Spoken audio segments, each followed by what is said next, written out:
कहते हैं मैंने अपनी मर्जी से ब्याह किया था और जब माँ बनी तो महसूस हुआ कि मैंने मेरी माँ को बहुत तकलीफ दी और उनका विरोध मेरे साथ क्यों हुआ था मेरे इस प्रेम विवाह पर यह भी समझ आया। उन्होंने मुझे माफ कर दिया, फिर उनका स्वर्गवास हो गया, पर आज भी ग्लानि और दुख होता है कि मैं अपनी माँ जो कि दैवीय गुणों से युक्त थी उनको बहुत दुख पहुंचाया। इस ग्लानि से अपने को कैसे मुक्त करें? बच्चे हैं, भूल करते हैं।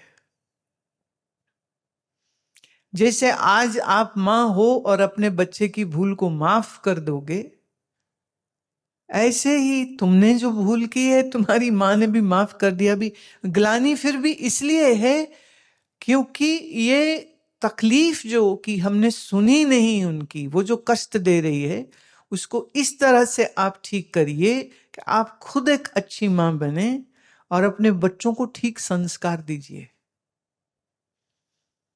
धर्म का संस्कार अपने बच्चों को दीजिए। हमारे सुंदर इतिहास, हमारा जो इतना सुंदर दर्शन शास्त्र है उससे खुद भी परिचित होए, अपने बच्चों को भी कराएं और गलत और सही का फर्क करना समझाएं। देखिए जब जवानी आती है ना तो हार्मोन्स ऐसा पागल बनाते हैं कि उस समय अकल नहीं आती और उस समय लगता है जो ही हम कर रहे हैं वो प्रेम इतना हावी हो जाता है कि उसमें न माँ न बाप किसी का ख्याल नहीं आता है। घर से भाग जाएंगे, शादी कर लेंगे। एक तो ये क्या बोले ना, लैला मजनू की कहानियां सुन के ना सबको लैला बनना है और सबको मजनू बनना है या रोमियो जूलियट बनना है ना। दिक्कत तो ये हो जाती है। और हमारे यहाँ सिनेमा हो, नाटक हो, गाने हो, गीत हो, वो सब यही चीज की प्रमोशन तो कर रहे हैं। हमारे यहाँ क्या क्या ऐसे गीत हैं कि वो तुम्हें भगत सिंह बनना सिखाएं, देश से प्यार करना सिखाएं। क्या ऐसी फिल्में बन रही हैं जहां ध्रुव और प्रहलाद के जीवन को तुम देखते समझते?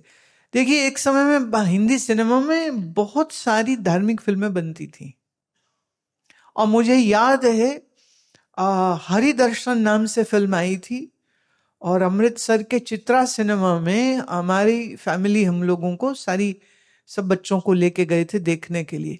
तो वो जो प्रहलाद की जिंदगी देखी और जो इतने सुंदर सुंदर उसमें भजन थे, इतना मजा आया कि मुझे याद है जब सिनेमा हॉल से मैं बाहर निकल रही थी तो लग रहा था हम भी प्रहलाद बनेंगे, हम भी प्रहलाद बनेंगे, हम भी विष्णु का साक्षात दर्शन करेंगे। हाँ। और फिर हमारा एक मामा, पता नहीं अभी जिंदा है या नहीं, मालूम नहीं मेरे को, तो वो हमें ले गया था गुड़गांव के एक सिनेमा में। फिल्म दिखाई उनने हर हर महादेव, दारा सिंह शंकर जी बना था उसमें।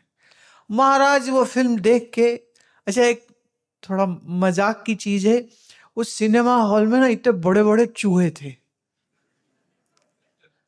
और पहले वो होते थे ना, वो पापड़ बेच रहे हैं अंदर, फिल्म जब तक शुरू हुई पापड़ बेच रहे हैं, टॉफियां चॉकलेट गोलियां बेच रहे हैं, कोल्ड ड्रिंक्स अंदर अंदर घूम रहे होते, सिनेमा हॉल में अंदर अंदर घूम रहे होते थे। तो मेरा मामा मुझे कहता है अभी नहीं खाना पापड़, बाद में खाना। मैं क्यों, अभी क्यों नहीं खाऊं? कह रहे अभी चूहे आ जाएंगे, पैर में काटेंगे तुम्हें, पापड़ के टुकड़े कुछ गिर गए तो आ जाएंगे ना। तो मैं पूरे समय पैर ऐसे समेट के सीट पे बैठी रही कि कहीं चूहा ना आ जाए, चूहा ना आ जाए।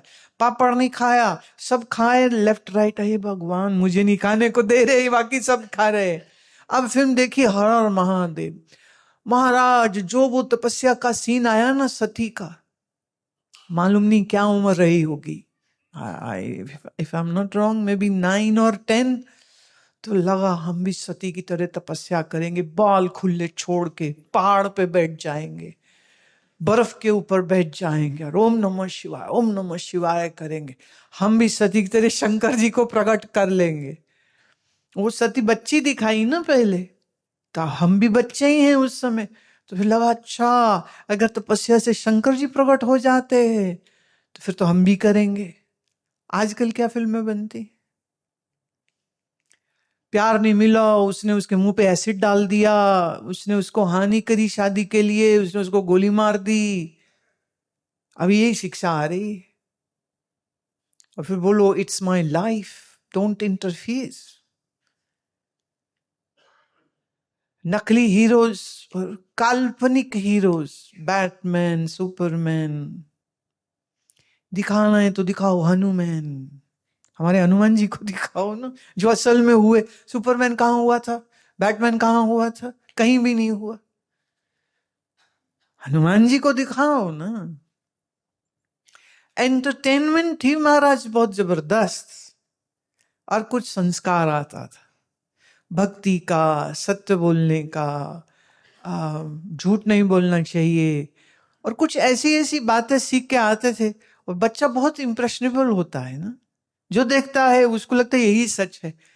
तो धन्यवाद है हमारे माता पिता का, उन्होंने ऐसा नहीं कि नॉर्मल फिल्म नहीं दिखाते थे, पर ऐसी फिल्में जरूर दिखाते थे। एक बार वो कृष्ण जी के जीवन पर, सचिन था उसमें एज अ हीरो, वो फिल्म आई। अच्छा, उसमें हम ही नहीं, हम जिस आश्रम में जाते थे वो महात्मा भी गए। अब पूरा वो हॉल जो है ना सत्संगियों से भरा हुआ था, सब बैठ करके देख रहे हैं, क्योंकि श्री कृष्ण भगवान के जीवन पर वो फिल्म थी। तो आप देखे तो इतना अच्छा लगा, इतना अच्छा लगा। तो वहां से क्या शिक्षा लेके आए कि कृष्ण क्या है, क्या किया, असत्य को हराया, सत्य की जीत हुई, ऐसी बात सीखने को मिलती है। हिंदी सिनेमा में ना सारी फिल्म में विलन मौज कर रहा है, लूट रहा है, मार रहा है, बड़ी गाड़ी चलाता है, बड़े बड़े चश्मे, सफेद बूट पहन के ऐसे घुमाता है, और इसको ऑर्डर दे, उसको ऑर्डर दे रहा है, इसको, और हीरो पिट रहा है, हीरोइन दुखी हो रही है, लास्ट में जाके विलन की पिटाई होगी, लास्ट में। पूरे फिल्म में विलन मौज कर रहा है, क्या मैसेज जाएगा? मौज करो, आखिर में ही मार पड़ेगी ना तो खा लेंगे, है ना, अभी मौज कर लो। हम जो देखते हैं उसका प्रभाव होता है, हम जो सुनते हैं उसका प्रभाव होता है। मेक श्योर कि आप अपने बच्चों को सही चीज दिखाया करें। अभी हम टोरंटो में मुझे एक लड़का मिला, उन्होंने जेल लगा के ना ऐसे स्पाइक्स ऐसे खड़े किए हुए थे, और स्पाइक की जो टॉप थी वो ब्लू कलर की थी। तो मैं तो उसकी शक्ल देखूं कि मतलब चीज क्या आई है ये, और इधर से वो शेव कर रखा है, इधर से पूरा गंजा है, सेंटर में बाल है। Can you visualise that? Centre में बाल है, ऐसे खड़े, जेल लगी, टॉप ब्लू है, इधर से गंजा है, और कान में इधर मुर्कियां, इधर मुर्कियां, एक यहाँ नाक पे। तो मैंने उसको कहा, मैंने कहा बेटे मुझे मेरे आश्रम का एक बैल है वो बहुत याद आ रहा है। कहता बैल, व्हाट्स बैल? मैं बैल मीन्स बुल। कहते why are you remembering a bull? My the bull had the nose ring, you have a nose ring. तो वो कहता है इट्स माय नोज। मैं फिर तो पूछ भी लाल है।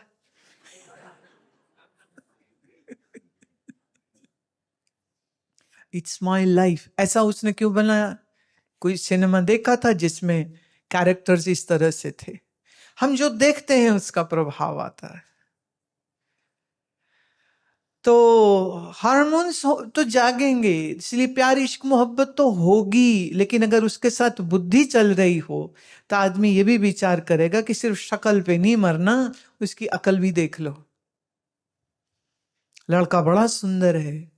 एक माता जी मुझे कह रही थी, कह रहे थे हमको जब लड़की दिखाई गई तो बड़ी सुंदर, गोरी, चिट्टी, तीखे नैन नक्श। कहते बस ये है, शक्ल देख के ब्याह कर लिया, हमें चाहिए था उस समय। कहते बेटी जरा जीभ दिखा अपनी। बोले ऐसी तिखी तलवार है, इतनी तो लड़ाई करती है, इतनी तो लड़ाई, इतनी तो गाली देती है। बोले हम आंख, चेहरा, मुंह, कपड़े ये तो सब देख लिए, जीभ नहीं देखी। बड़ा ही अफसोस लग रहा है। कह रही अब छोटे की जब शादी करनी ना, अब तो लड़की बुलवा के देखूंगी कि बोलती कैसे है ये। बोले जीभ चेक नहीं करी। मैं मां तू जीभ चेक कर ले, एक्चुअली चेक तो दिमाग करना चाहिए, दिमाग के लिए कोई इंस्ट्रूमेंट है नहीं। शादियां शक्ल से निभती हैं कि संस्कारों से? सोचिए जरा। सूरत शक्ल बहुत अच्छी है, अगर संस्कार गलत है तो जीवन नर्क हो जाता है। अब ये समझ जब नहीं होती है तो आदमी से ऐसी भूल हो सकती है, हो गई। अब तो तू खुद क्या रिटायरमेंट की एज पे आ गई है, अब पिछला छोड़ दे, बस जो बीत गया सो बीत गया। हाँ, ये है कि अपने बच्चों को ये शिक्षा देना कि मैंने जो गलती करी वो तुम मत कर लेना। पर यह भी हो सकता है बच्चे आगे से कहे, अच्छा हमारी बारी आई तो ज्ञान दे रहे, जो तू किया हम क्यों ना करें। पॉसिबल, ये भी वो कह सकते। इसलिए अपने बच्चों को अपना एग्जाम्पल दे के समझा लेना। धर्म बड़ा है, संस्कार बड़ा है, नैतिकता बड़ी है, अच्छे विचार होना बहुत जरूरी है। इसके आधार पर अगर वो अपनी मर्जी से शादी करें तो फिर इतनी इजाजत उनको होनी चाहिए कि एक बार उनके साथ बैठ के उनकी सुन भी लो और उनके निर्णय क्या हैं वो जान भी लो। पर अगर बुद्धि अच्छी नहीं है तो निर्णय अच्छे नहीं होंगे। सो उनका जो मस्तिष्क है वो भी अच्छा बनाइए। तो माँ के प्रति जो ये लग रहा है ना कि माँ को मैंने दुखी किया, उसका निवारण यही है कि आज आप बहुत अच्छी माँ बने खुद और अपने बच्चों को बहुत अच्छे संस्कार दें कि आपके बच्चे वो गलती ना करें जो आपने कर ली थी। That's the best way to the remedy to clear up this mess of the mind.